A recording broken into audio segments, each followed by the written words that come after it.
a Muslim school, let them be denied their constitutional rights to dress as they please, and then you now have a basis to pursue the legal routes. Because all of this talk doesn't have any basis in evidence, in evidence. Build the evidence and then let's see. All this back and forth, it's not helping anybody. It's only inflaming the situation. Let's go check your messages here. You can be part of the show. Send us your WhatsApp message to 009-444-0981. This is from Shegun. Shegun goes, if EFCC were to be fair, they should be arresting all former governors for graft. There seems to be no angel among them. This is Abayomi Akarakiri. And it goes, good morning, Judith. Why are your analysts cold this morning? Is it because there's nothing to criticize Buhari on the news so far?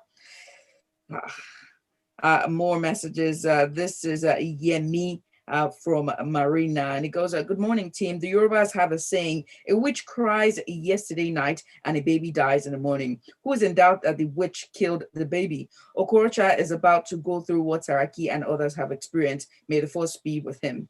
And let's move on to more here. I'm going to come to you, DeVoe, for this. This is from This Day newspaper. JAM accuses Uni Abuja and others of offering illegal admissions in schools. The Joint Admissions and Matriculation Board, the JAM, has accused University of Abuja, Uni Abuja, and some others of offering illegal admissions to some candidates. JAM cautioned all candidates against accepting any admissions that are not provisioned on its Central Admissions Processing System, CAPS.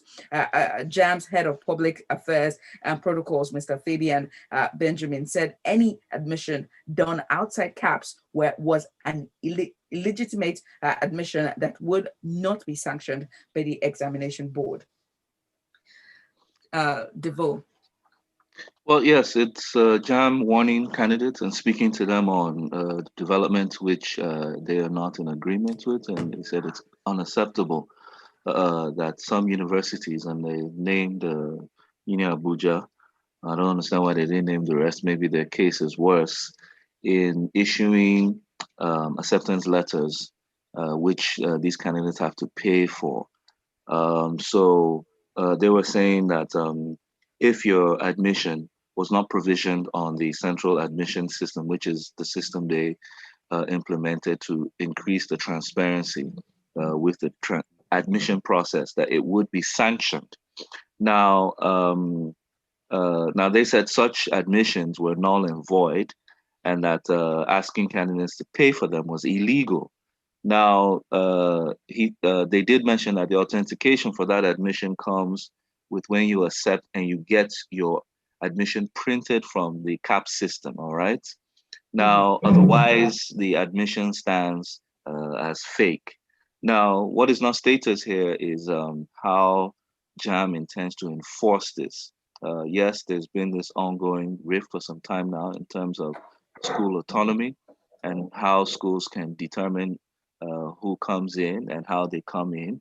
I think it's a germane issue, but I think it should be, this matter should be taken to a conclusive end if schools actually do want to start coordinating their own admissions.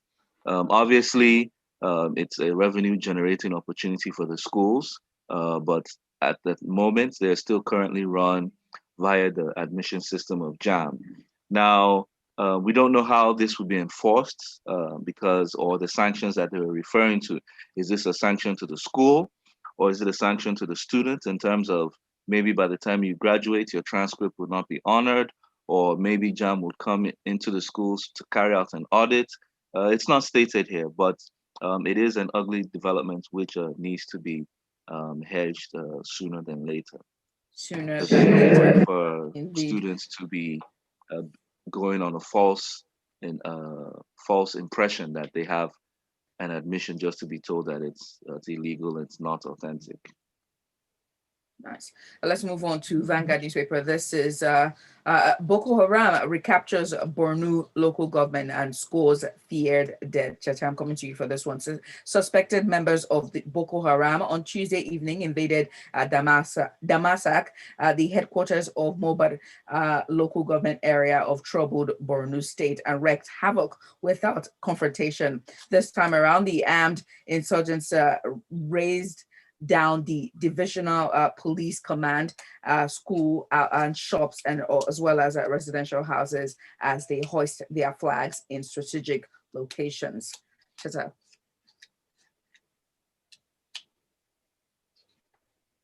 I think the most worrying part of the whole thing for me is the part where they said they wreaked havoc in Damasak without confrontation. That says a lot, but it speaks to the failure of the military super camp strategy. The super camp strategy is essentially building fortification cities such as Maiduguri and then abandoning the countryside to the insurgents. When the super camp strategy was embarked on a few years ago, I criticized it on this show, pointing out that in every other place where it has been tried the world over by far more competent military powers, far more advanced military powers than Nigeria, it has failed. And that is what we are seeing. Because abandoning the countryside to the insurgents gives them a very vital tool for an insurgency, which is, to ensure two very vital tools, which is space and time. You give them space to regroup and melt into, and time to perfect their strategies. And you can see it in the attacks in and around Maiduguri that they are better prepared and they are better supplied. Yesterday, the authorities in Niger intercepted a weapons cache that was clearly headed towards Nigeria. Again, they will not be able to receive such weapons. At least, thankfully, this one was intercepted. We don't know how many have gone through. But they will not be able to receive these weapons properly if they didn't have space to receive them and time in which to plan the reception of these weaponry.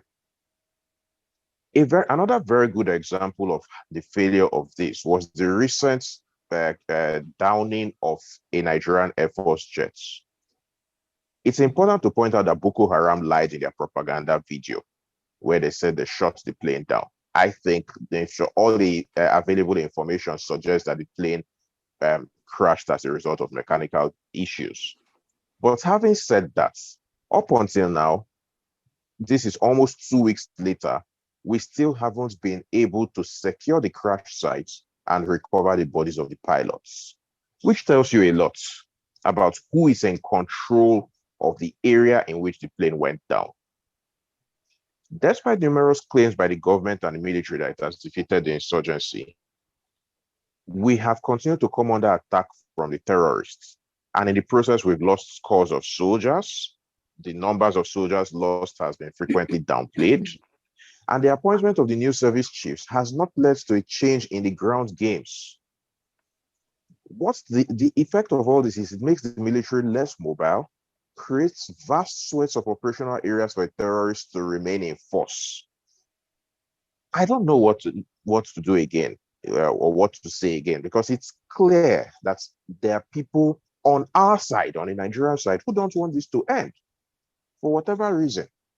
So why should we keep complaining about this thing when there are people who don't want this to end?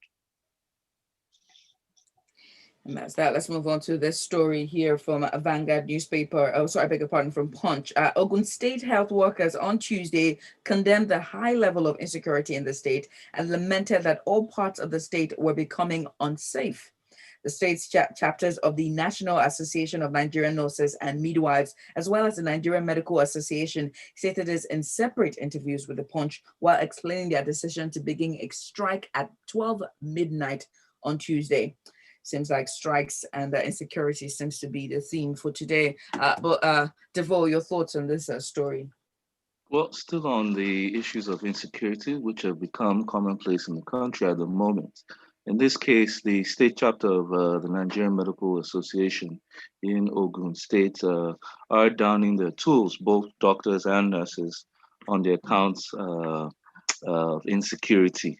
In a letter that they penned to the State Commissioner for Health, they did state the notification of withdrawal of their services.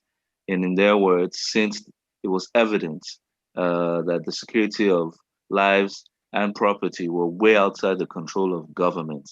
And that's a very huge burden right there on government. And they did give reference to this as to how a doctor and a nurse were kidnapped along the Belkuta Express, even though the doctor and nurse were recovered. They insisted that they would still go on with their strike. The medical doctors chairman did also reference that a dental worker was abducted in Ijebu Igbo on Monday, and that basically they're scared. You know, they don't feel safe to go about their duties within the states that they're living in. Now, even it was referenced anonymously from the negotiator who helped to recover the doctor and the nurse earlier, that he didn't like. It seemed that there was some connivance with the police in the matter, so he called out the police on that aspect. Though they didn't state whether ransom was paid or not, but generally the Ogun State medical crews are not feeling safe, and this is an indefinite strike until they get what they want. Honestly, insecurity has become the mainstay challenge within the country right now. We're going to round things up here because we're already out of time. I'm coming to you, Cheta, for this one, and it's all about education and language and the requirements to be admitted into Southwestern University. And this statement was made by Gani Adams, and this is coming from Guardian newspaper. Make Yoruba language mandatory for varsity admission into states. Gani Adams tells Southwest governors. Gani Adams has urged the 6 governors in the Southwest geopolitical zones to ensure Yoruba language becomes a compulsory requirement for admission into state-owned tertiary institutions to stop the language and culture from going into extinction. Cheta. The last time I talked about this kind of topic, I was abused thoroughly during Lagos talks. But there's something fundamentally wrong when somebody whose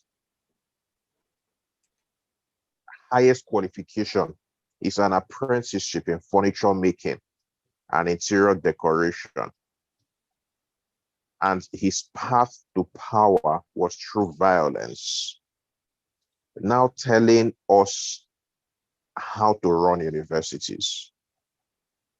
There's something fundamentally wrong when that kind of conversation even makes it into the media. I'll stop at that.